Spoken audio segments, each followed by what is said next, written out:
Bang, ini kan kasusnya masih tetap berjalan ya, viral kasusnya Nikita Mirzani dengan Bang Rasman sendiri. Itu melihatnya seperti apa sih, Bang?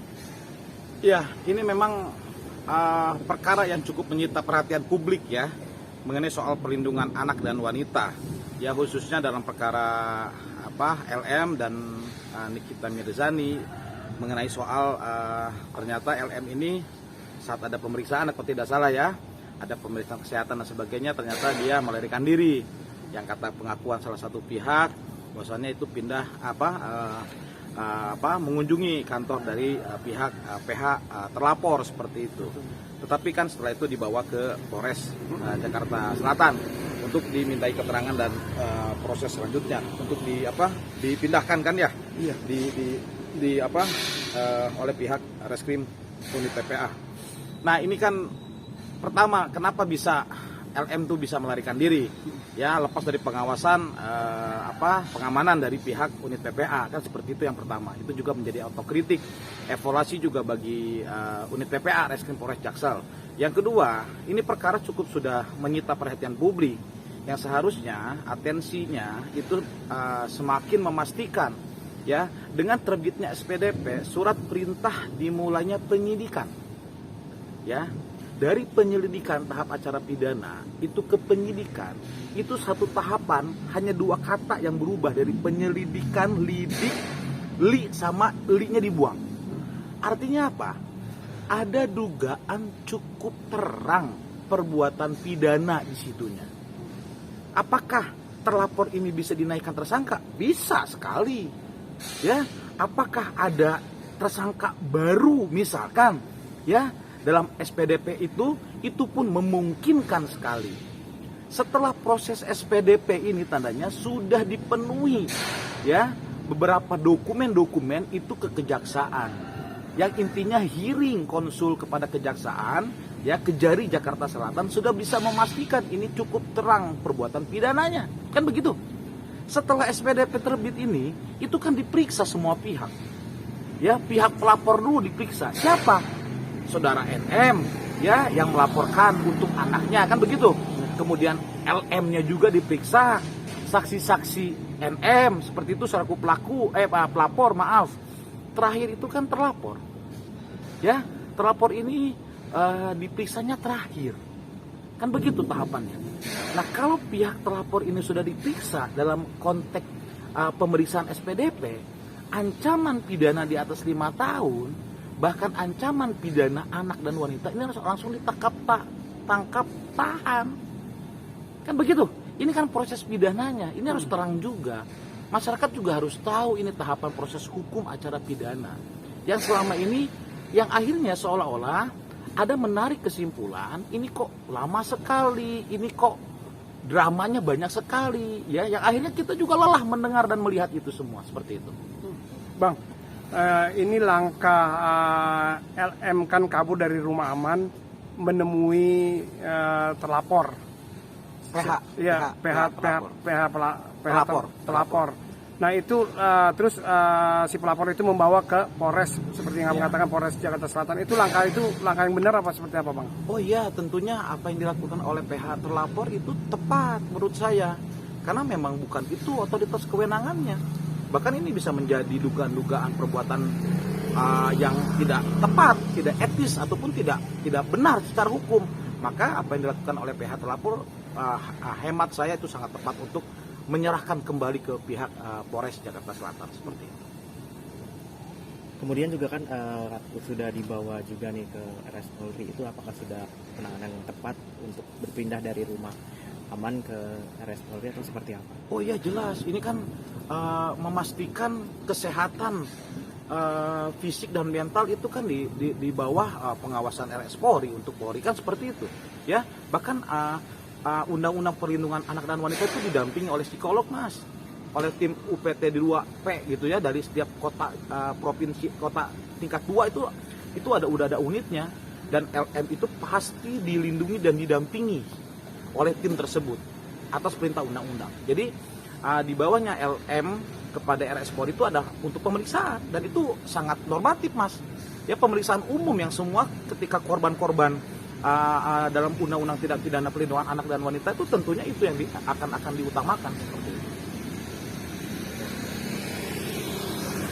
Kemudian yang tanggapan Bang Rasman itu soal yang ini Bang merasa tertipu dengan Kementerian PLA dengan adanya hal yang tidak sesuai dengan yang RS Polri berikan itu. Oke Bang, LM ini kan ditaruh di Rumah Sakit Polri, di salah satu ruangan VIP di lantai bawah. Dengan semua yang udah dicek, CCTV, keamanan, lemari, semua udah dicek. Ternyata dipindahkan ke salah satu tempat di lantai yang teratas tanpa sepengetahuan Pak Rasman. Gimana Abang menanggapi itu? Oh jadi begini, otoritas perlindungan korban itu bukan PH terlapor Mas. Mohon maaf saya koreksi, ya. Proses perlindungan pendampingan korban Undang-Undang Perlindungan Anak itu bukan PH terlapor. Ini harus saya koreksi.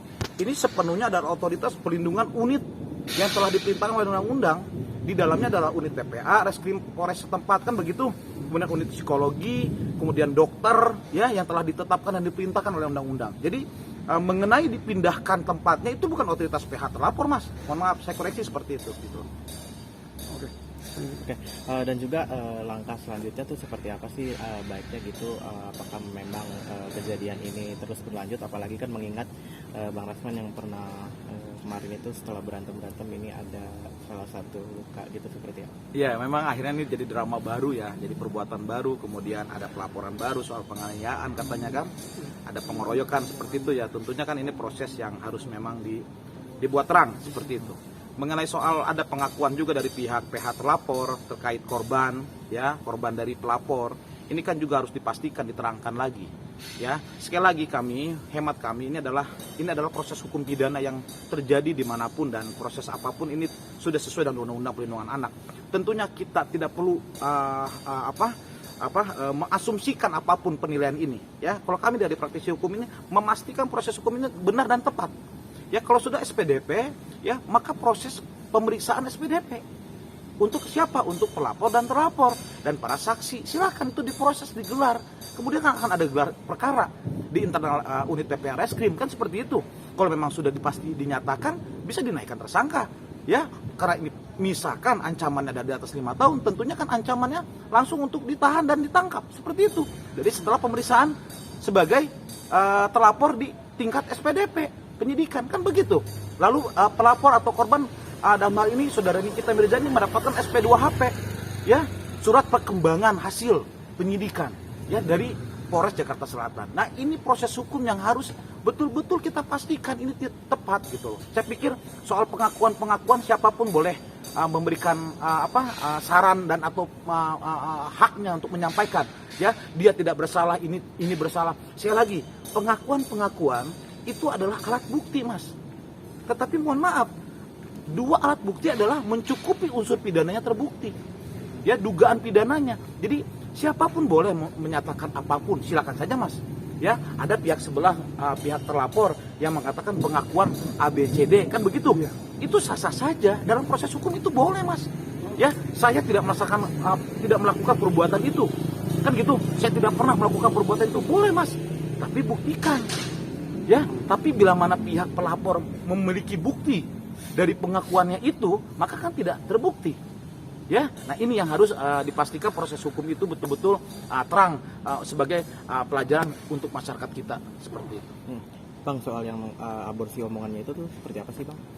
Ya, kalau tidak salah kan di media itu PH terlapor mendapatkan informasi dari LM saat LM itu mengunjungi kantornya, kan begitu ya? Yang akhirnya dia menyampaikan beberapa kalimat yang intinya saya tidak pernah melakukan aborsi, saya tidak hamil, saya tidak berhubungan layaknya suami istri dengan pihak pelapor, seperti itu kan ya keterangan di media-media seperti ada saat ini. Nah, itu kan pengakuan dari LM. Apakah, mohon maaf ya, pengakuan LM kepada PH terlapor itu adalah pengakuan yang sama di berita acara saat dia diperiksa sebagai korban, kan begitu Mas? Ya, tugas kita nih, ya, media, apakah betul statementnya LM yang katanya PH terlapor seperti itu pengakuannya itu sama di dalam berita acaranya pelapor dan atau korban? Kan ini harus kita pastikan Mas. Jangan sampai, ini bahaya sekali menurut saya, ya. Masa menyatakan seperti itu, sedangkan misalkan di berita acara itu berbeda, kan ini kan sangat kontra sekali dan ini berkonsekuensi hukum terhadap para pihak terkait seperti itu. Soal tanggapan dari respon NM sendiri ketika diklarifikasi mengenai tentang melepaskannya Loli di rumah sakit Polri itu sudah merelakan, dan mungkin dia berstatement kemarin itu bilang ya sudah nggak apa-apa, biarkan saja, lepaskan saja. Itu seperti apa sih melihat reaksinya itu? Seorang ibu itu sampai memberikan statement seperti itu, Bang Kemas melihatnya seperti apa, Bang? Ya jadi Bang Apas ya, perlu saya sampaikan cover sebagai orang tua, dan saya pun orang tua, dan kita pun orang tua bagi anak-anak kita. Ada terkadang dalam proses pendidikan dan pembinaan kepada anak, apa yang kita sampaikan itu berbeda sekali dengan apa yang tersirat di dalam hati. Ya, mungkin mulut kita menyampaikan tidak, mungkin mulut kita menyampaikan melarang, ya, tetapi sebenarnya kita mendidik dia, tetapi kita sedang menyiapkan sesuatu untuk kebaikan dia. Ya, itu orang tua selalu menyampaikan seperti itu. Dan kami alami, saya mengalami sebagai orang tua saat ini, saat dulu sebagai anak jadi orang tua saya yang notabene-nya eranya era kolot gitu ya, sangat keras gitu kan. Nah tentunya kan ini jadi pelajaran. Sebenarnya sayangnya seorang ibu dan atau orang tua, bapak dan ibu itu nggak akan pernah bisa terbalaskan, tergantikan oleh apapun yang bisa kita berikan anak kepada mereka semua. Jadi harapan saya kita melihat ini bijak. Ya, harapan saya ini perkara hukum yang harus kita kawal agar ini menjadi jurisprudensi ke depannya bila mana ada putusan majelis hakim. Ya, agar masyarakat tahu bagaimana proses hukum itu terjadi. Bagaimana ini pelajaran bagi masyarakat kita dalam melindungi anak-anaknya. Konteks yang lain-lainnya bila mana ini terbukti dan atau tidak terbukti itu urusan pengadilan. Kan begitu. Kalau memang ini tidak terbukti, silakan diadu di pengadilan, kan begitu. Ya, bebas murni, onslah misalkan. Tapi kalau misalkan dia bersalah, jadikanlah pelajaran untuk masyarakat agar selalu terus melindungi anak-anak dirinya di dalam keluarga mereka sendiri seperti itu. Oke, foto dulu, Bang.